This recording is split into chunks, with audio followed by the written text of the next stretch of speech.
Abbiamo puntato sulla coerenza, sul rimanere gruppo e rimanere coerenti al nostro programma.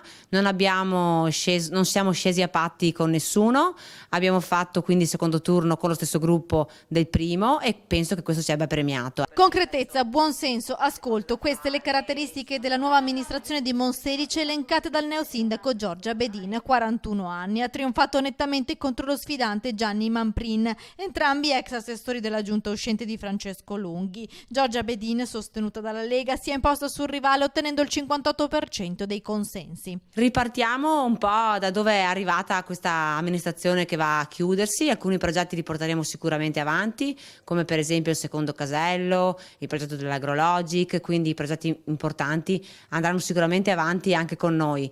E quello che cambierà sarà sicuramente il metodo, nel senso che il nostro metodo è quello di essere vicini ai cittadini. La prima cosa che faremo sarà però sistemare la macchina amministrativa dal punto di vista degli uffici, perché in questo momento veramente quelli che ci lavorano io li definisco dei santi, degli eroi, perché c'è un ufficio tecnico per esempio in cui sono in 5 quando dovrebbero essere in 10. Giorgia Bedin ha le idee chiare, subito al lavoro anche per formare la sua squadra, poi si dice pronta ad un dialogo costruttivo con le opposizioni. Un dialogo che deve essere naturalmente civile, sia nei toni che nelle sedi opportune, secondo me, e un dialogo costruttivo soprattutto, perché se l'opposizione deve fare opposizione solo per il gusto di dire no, non va bene, allora il dialogo è difficile trovarlo con chiunque.